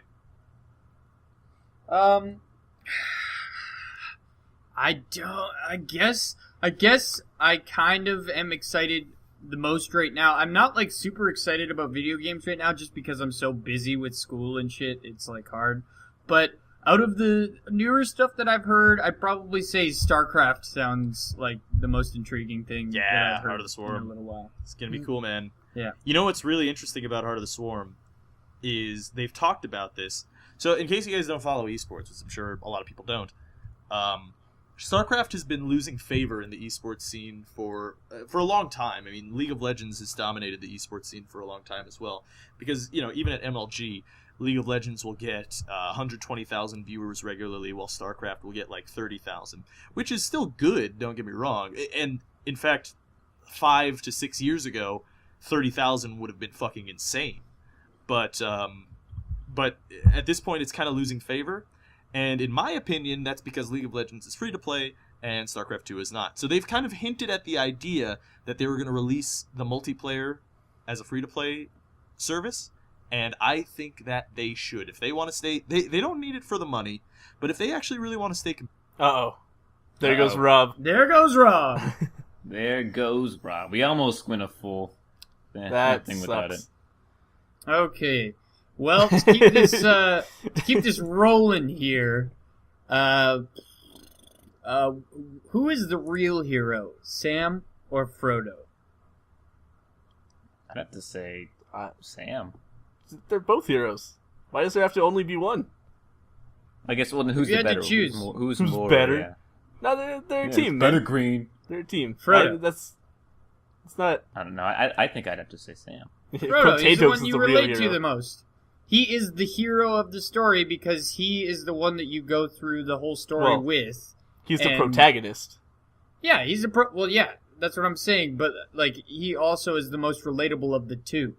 I mean, Sam Gamgee to me kind of spends most of the time, from what I remember of it, like just kind of complaining, just kind of like, oh, What? no, What? No. Frodo, I'll help No. you. I'll definitely help you. No, you can't. You shouldn't. You shouldn't put that on. And it's All just right. like, shut the fuck up, Gamgee. Well, welcome back to Cam has never read Lord of the Rings. Yeah, seriously. All right. Moving on. God, I hope Next question. Rob comes back soon. When is Green going to LP Tetris? Yeah, 500 episode LP coming this summer. Only on Yeah. youtube.com/green9090. Hmm. Just kidding, by the way. Hopefully I didn't upset anybody with that. Didn't get Or anybody's excite them. hopes up. Yeah. Yeah. Fucking Tetris, dude. I don't know. I don't think that would make a good Let's Play. Cam, can you do a Let's Play of Antichamber? I have looked at it, and I will do my best. Money is tight, so I don't know if it costs money. But It's $15 right now. yeah, money is Yeah. tight. I will say that again. Yeah. In general, what do you think of in-game currency and its what do you think of game... Okay. In general, what do you think of... Sorry, this is hard to read it. In general, Read the question. what do you think of in-game currency and its conversion to real money? Depends on how it's used. In the way it's used in Dota, and that there is no in-game currency, it's good. In games where there's an in-game currency that you have to buy, it's just Yeah, he did say qualify it by saying not from a you buy this currency with real money, but converting it to real money, like meaning you earn it in the game and then you. Oh, I think player-driven real-world economies are super interesting. it's interesting, but I mean, I don't know. I don't think that's something I could ever get Yeah, into. it gets icky when you can generate currency directly by trading money with the developers. Like you give the developers $10 and they create $10 worth of currency and give it to you. That's icky to me.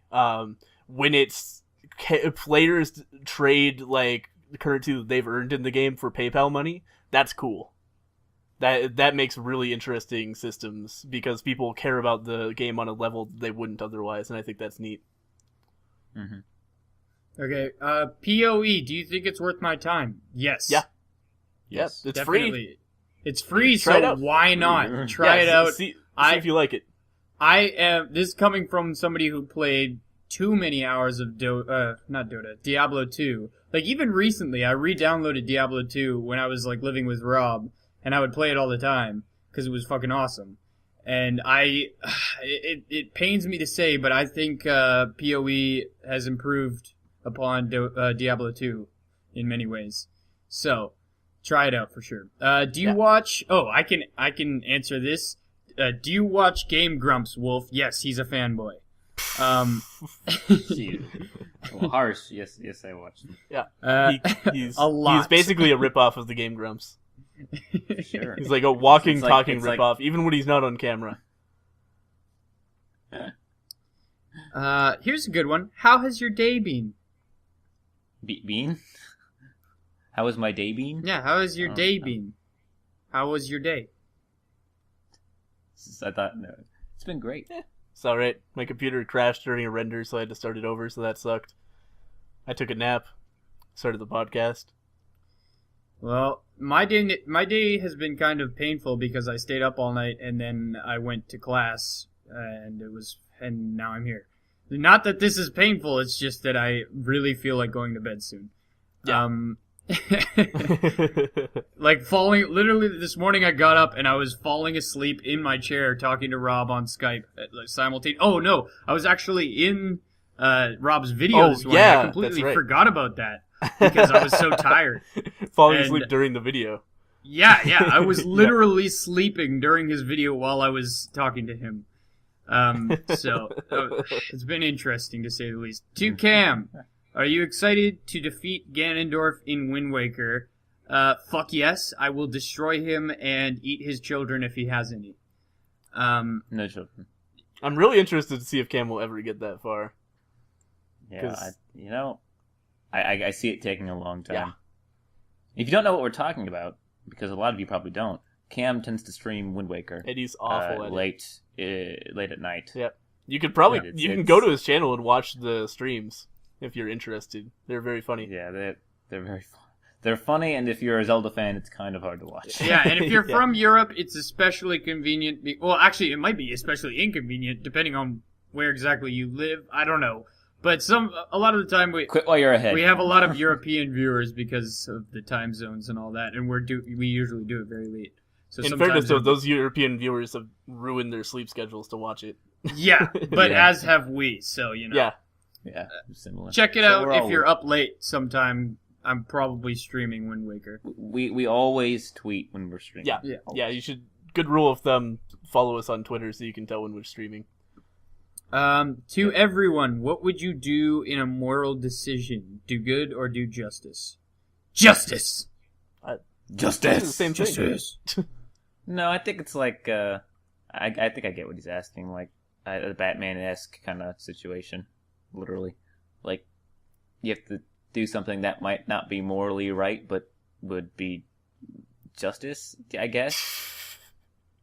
I don't know, man. I think words are escaping I think me. good and justice apply to the same decision. The overall good. Like you can do things that seem bad to serve a greater purpose, and that's still good. Yeah, like I guess like the good scenario, the Yeah. good scenario, would be like killing one to save 10. Yeah, exactly. You do the solution that causes the greatest good. If you want to call that justice instead of good, then fine, justice. But I don't agree with that assessment. Oh no, that was the same question. What is your favorite food? We've already answered that one. Oh, okay. I said enchiladas. Would Rob rather marry Emma Watson or Cam? I will answer for him. Cam. In his stead, I say Cam. Would you? Oh wait. Would Rob? Wait, I copy pasted that twice. Do any of you own a PS3? And if you do, please LP Journey. I don't. Nope. Oh, I really, really want to play Journey. It looks incredible. I'm so mad it's not a PC game, but Yeah, I think Zen has a PS3, but he doesn't have a PVR thing. yeah. It's also Zen. It's not an LP game. It's not a game you would LP at all. Ah. It's a game that you would definitely experience. I've only seen videos about it, but it looks like what a video game should be going for. That kind of breaking the mold kind of thing. Another good game for the PS3. That's another one I want to play if I had a PS3. But that Ni no Kuno, the White Witch game or whatever, the JRPG, that looks awesome too. I need a PS3 is what I'm saying. Don't have one. Me neither. How do you think Don't Starve is... We're coming to the last couple questions here, by the way. How do you think Don't Starve is coming along beta-wise? Really well. It started out as a really awesome, interesting game, and just every update seems to make it more interesting. Though I will say they need to sort out the fact that saves randomly disappear, because that happened to me recently. Ugh, that's the worst. Yeah. And That's what I happened to my FTL. I googled it, and it's not an uncommon problem for people's saves to just vanish in Don't Starve. Yeah. Them indie games. But yeah, it's a cool game. Yeah, I think they have some nice additions. I haven't really explored the newest update so much because I haven't had time. But the only thing that I really got to experience was making walls, and I'm very excited to make my own fortress. That isn't a fortress. Yeah, I'm looking forward to that as well. And final question, and I'm sad that Rob isn't here for the wrap up. Do you guys make income off of your YouTube videos / Twitch streams? No. Well, I don't. some of us make money on YouTube. None of us make a lot. In fact, I guess I can speak for all of us and say we really don't make that much at all. Yep, I do make money off my YouTube channel though. Not Twitch, but YouTube. Yeah, I'm not Twitch. I'm not monetized nor partnered nor anything, so no, I am completely pro bono right now. Yeah, I've been YouTubing for money since September. Not full time or anything, but I've been gaining money from my YouTube channel since September, with a gap in like December and January for switching from TGN to TGS. Yeah, I can tell you that I make I don't want to like get too specific, but cents a day, if that helps wait, your idea. For Austin. me anyway. Do you make Oh my god. No. Now, see, that doesn't apply because Yeah. I told you what I made. Yeah. Yeah, you can't use it for that. dollars a day? No. I'll say that I No. make dollars a day. Yeah. Yeah. But yeah, there you go. There's your answer. Yep. Yeah, I definitely don't. So, it's And just kind of I a think- hobby for me right now because it's fun to play Yeah. video games. I think Rob is trying to get money out of his YouTube channel, Yeah. but he Rob- didn't make an AdSense account for a long time, so I think all that money is gone now. Yeah, it's unfortunate. Yeah. But I think he's partnered with TGS's subsidiary or whatever. Oh, yeah, what is that? Well, no, he's trying to get in, but they haven't gotten back to him. Yeah. Yeah. We could go on for another 2 hours. Yeah, talking about fucking partnerships YouTube and how fucked up partnerships. they are. Jesus Christ. But that's a whole other discussion entirely. Yeah. Jesus. Actually, And I want to make a video just about that, but I also don't want to make a video about that. by the way, It's like, oh sorry, go on. go ahead. No, you go. No, you're in the middle of something. It's totally unrelated. It's like I want to bash something that I also want to be a part of, which is kind of a conflicting scenario. Yeah, you don't want to make a video that says that partnership networks are fucked up and they're all terrible. Then the Yeah. partnership networks will be mad at you. It's like, well, I don't want to give this guy anything. Yeah. And on a totally unrelated note, everybody in the stream is saying Cam do an LP of Clop, and I just googled it, and I will do that. I'll put that under currently confused Oh, Cam. God. Yeah, that's That's- going to be awesome. I this- definitely want in. yeah. That might just So, be yeah. a better stream rather than a video. Yeah. I mean, I can make a quick video on it. Yeah. I'm yearning for stuff to put on my channel these days that's kind of quick and easy, and this Yeah, seems like yeah. a quick and easy thing to do. Yeah, definitely. Oh, hey, Rob's back. All right. Yeah, Rob will be coming back right as we're ending as well, Yeah. which is unfortunate. Hey, welcome back, Rob. Yeah, Did you keep your Yeah. thing recording this whole time? I did. Yes. Okay, cool. Okay, good. Yep. We just got through the questions and we're probably about to Oh. end. Yeah, I think we just answered the last question, unfortunately. Oh, anything interesting happening Yeah, while sorry, I was Rob. gone? There was one question directed towards you, Rob. Uh-huh. And I answered it Cam for answered you. it for you, Yeah, though. I answered Yeah, it so for you're you. It says it was would Rob rather marry Emma Watson or Cam? And the answer was Cam. Yeah. Well, fair enough. So take that. Yeah. You'll never marry Emma Watson now. She's watching the stream. Yeah, she's already making other plans now. Yeah, Emma Watson, friend of the show, long time. Yep, the whole month that it's been going on or whatever. Yeah, it's a long time Super viewer. long. Yeah. Yeah. But she's also a time traveler because she's British. Yeah. So all British people are actually time lords. So Yeah, it's true. makes sense. You can tell by the accent. Science. Mhm. Exactly. All right, well, I guess that is the end of the We Need to Go Deeper podcast. Thank you all for watching. Thank you, Rob, for popping in. Yeah. Or we're not doing And, outros. No, you can. This is the part where you guys plug your channels. Oh. So. Yeah, so you're not going to do it? Oh, I mean, yeah, I do videos on the internet at Alpaca Patrol. So go hang out there. It's a fun time. Yep. I have fun. I don't know if anybody watching has fun. YouTube.com/Alpaca Patrol. Yeah. Just throwing that out there. It's a fun time. You can also follow me on Twitter, which is twitter.com/Alpaca Patrol, and on Facebook, facebook.com/Alpaca Patrol, or on Chat Roulette, chatroulette.com. Just keep clicking. Once you get past the third dick and take a left, you'll find me. So Yeah, he's always on. yeah, Uh, I'm just at all Chat times Roulette. on Chat Roulette. So yeah. Though it's hard to tell it's him because he's just another dude with his dick out. yeah, I'm just another alpaca with his dick out. You know, it's Yeah. hard. It's a big market for big woolly dicks. Yeah, it's true. probably the largest market for that on the internet. I'm the only one who found me saying big woolly dicks funny, and I'm okay with that. Yep. So Austin, what about you? Where can we find your stuff? Oh, you found me? Good. Oh, well, you can find me at youtube.com/lastgraywoif. It's wolf, but has an I in there because not karma, comedy. Anyway, also, I don't know how many fellows will be joining me, but I will be streaming right after this some games. Be playing games. I'm not sure what yet, but it'll be over on my Twitch channel where I do stream every night at 7 o'clock Central, 5 East, or 5. What's that time zone? We'll call it Western for now. I don't What? care. Pacific? It's Pacific. I couldn't remember for some reason. Like the ocean. That's a good. Yeah, That's a good yeah. rule of thumb. Anyway, yeah, I'll be over there streaming right after this.